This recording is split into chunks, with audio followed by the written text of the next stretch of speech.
Bismillahirrahmanirrahim. Assalamualaikum warahmatullahi wabarakatuh. Alhamdulillahirabbil alamin. Wassalatu wassalamu ala asyrafil anbiya'i wal mursalin wa ala alihi wa sahbihi ajmain. Rabbi shrah li sadri wa yassir li amri wahlul 'uqdatam min lisani yafqahu qawli. Alhamdulillah, melalui materi perkuliahan Islamic Worldview ini, saya diberi kesempatan berbagi pengalaman dan berbagi ilmu untuk menyampaikan pentingnya memahami Islamic Worldview di bawah bimbingan dan pengarahan Dr. Wido Supraha MSI. Islamic Worldview adalah cara pandang hidup seorang Muslim dalam melihat suatu permasalahan. Istilah Islamic Worldview juga semakin popular dan semakin sering terdengar di kajian-kajian ilmiah. Istilah ini bisa dikatakan dipopulerkan oleh Syekh Naqib Al-Atas dalam menjelaskan konsep akidah Islamiah secara saintifik. Syekh Naqib Al-Atas mengartikan istilah worldview dengan ru'yah al-Islam li al-wujud, yang berarti pandangan Islam tentang realitas dan kebenaran yang nampak oleh mata hati kita dan yang menjelaskan hakikat wujud. Oleh kerana apa yang dipancarkan Islam adalah wujud yang total, maka worldview Islam berarti pandangan Islam tentang wujud. Pandangan wujud ini bisa berupa pandangan tentang teologis, filosofis, ontologis, epistemologis, sosiologis, arkeologis, biologis, dan logis-logis lainnya. Mengapa Islamic worldview itu penting untuk dipelajari? Menurut Dr. Wido Supraha, yang dapat saya ambil dari pernyataan beliau menyatakan bahawa pondasi Islam harus menjadi pondasi yang mendasar karena akan membawa kita selaku seorang murid agar tidak meremehkan kosakata atau satuan-satuan kata karena tidak akan ada kalimat jika tidak ada kumpulan kata-kata. Dan setiap murid yang mempelajarinya harus memahami setiap kata. Beliau juga menyebutkan, jika kita berada di dalam posisi sebagai seorang murid yang artinya mu'addab, berarti itu menegaskan bahawa kita punya keinginan yang kuat untuk mencari ilmu. Sedangkan dosen sebagai seorang mu'addib harus meyakini sedang mendidik dan membawa murid-muridnya menjadi seorang manusia yang beradab. Proses inilah yang disebut ta'dib, yaitu peradaban. Ta'dib bermakna pendidikan berorientasi adab, dan diksi ta'dib telah mencakup makna ta'lim, tadris, dan tarbiyah. Selanjutnya kami diberi pencerahan pemikiran dan membuka wawasan kami dengan pertanyaan-pertanyaan. Apakah benar Allah menurunkan 3 agama, yaitu Yahudi, Nasrani, dan Islam? Apakah Islam itu bukanlah agama yang paling benar? Agama Samawi adalah agama yang turun dari langit, langsung dari Allah. Dan agama ardi adalah agama yang muncul di muka bumi ini yang diciptakan oleh manusia. Islam adalah agama yang diturunkan Allah melalui perantara malaikat Jibril kepada hambanya Nabi Muhammad SAW sebagai utusannya di muka bumi. Tidak seperti agama yang lain, Islam adalah satu-satunya agama yang tidak tereduksi oleh kebudayaan, ruang dan waktu. Sebagaimana dijamin oleh Allah bahawa agama yang diterima di sisi Allah hanyalah Islam. Quran Surah Ali Imran ayat 19. Dr. Wido Supraha juga menjelaskan tentang toleransi dalam Islam, yang mana arti toleransi adalah membiarkan agama lain beribadah sesuai dengan keyakinannya masing-masing, karena tidak ada paksaan di dalam Islam. Manakala agama yang diridhoi Allah di dalam Al-Quran, manakala agama yang tidak diridhoi Allah di dalam Al-Quran disebut batil atau dolal. Selanjutnya beliau menegaskan tujuan kita belajar itu untuk apa? Kontens belajar harus benar dan sumber kebenaran adalah Al-Quran. Pelajaran agama yang berbasiskan Al-Quran dan mempelajari tentang kebenaran, kebaikan, dan kebahagiaan dunia dan akhirat. Kebenaran itu datangnya dari Allah, dan kita dilarang menjadi orang-orang yang ragu, karena belajar dengan sumber kebenaran akan mendapatkan keyakinan. Orang yang yakin karena benar itu akan mendapatkan ketenangan dan rasa aman. Jiwanya menjadi tenang. Jika jiwanya tenang, orang tersebut pasti produktif dan cerdas karena punya keberanian, motivasi dan tidak pernah takut dalam urusan apapun karena segala sesuatu yang dilakukannya berbasis kebenaran dan keyakinan. Selanjutnya pada pertemuan yang kedua, Dr. Wido Supraha membawa kami untuk berfikir dengan lebih mendalam lagi tentang berfikir. Kenapa orang tidak berfikir? Ada 4 faktor yang menyebabkan manusia tidak mau berfikir. Yang pertama, karena malas berfikir. Yang kedua, karena tidak sempat berfikir disebabkan sibuk dengan urusan dunia, bekerja dan lain sebagainya. Faktor ketiga dikarenakan bahwa mereka meyakini semua hal kebanyakannya adalah kebenaran. Dan yang terakhir, alasan tidak mau berfikir karena takut gila gara-gara kebanyakan mikir. Dr. Wido juga menjelaskan tentang perbedaan antara ulama salaf yang hidup dari tahun 1 Hijriah hingga 300 Hijriah, ulama mazhab dan ulama khalaf. Ulama mazhab lahir dari 13 pemikir agama yang dikembangkan oleh murid-muridnya dan menyisakan 4 mazhab populer yang kita kenali dengan mazhab Imam Abu Hanifah, Imam Malik, Imam Syafi'i dan Imam Ahmad Hambali. 4 mazhab ini sangat terkenal di masa-masa dan zamannya masing-masing. Dengan mengikuti mazhab tidak akan menyebabkan perpecahan karena perpecahan adalah tata kelola pribadi yang rusak. Justru yang menyebabkan perpecahan adalah terlalu fanatisme. Beliau juga menjelaskan bahwa di dalam Islam, sikap yang paling mahal dalam beragama adalah rasa berhutang kita kepada Allah Subhanahu wa taala. Apa yang dimaksudkan dengan berhutang kepada Allah? Dan menyatakan bahwa setiap manusia pernah berjanji, kami bersaksi kepada Allah. Hal ini dijelaskan di dalam firman Allah Quran Surah Al-A'raf ayat 172.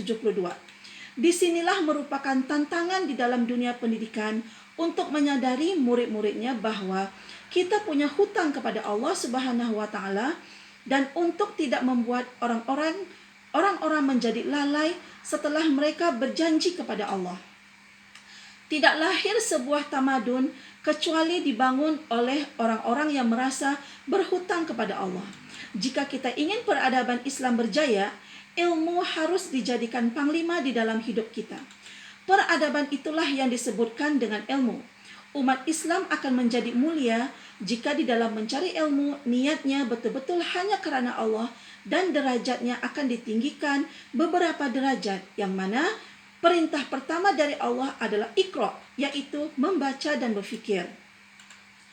Orang-orang yang berfikir itulah digelar sebagai ulul albab, yang artinya orang-orang yang mempunyai akal, berakal atau memiliki akal yang murni, yang tidak diselimuti oleh kemaksiatan yang dapat melahirkan kerancuan dalam berfikir. Ada 6 gelar manusia yang disebutkan di dalam Al-Quran, yaitu ulil albab, khalifah, ibadur rahman, rabbani, ihsan, dan az-zakirin. Di dalam Islam, ada 3 tingkatan yang harus dimiliki oleh semua umat muslim agar bisa menjadi seorang muslim atau muslimah yang seutuhnya, yaitu tingkatan Islam, iman, dan ihsan. Islam adalah amalan-amalan lahiriah yang mencakup syahadat, solat, puasa, zakat, dan haji.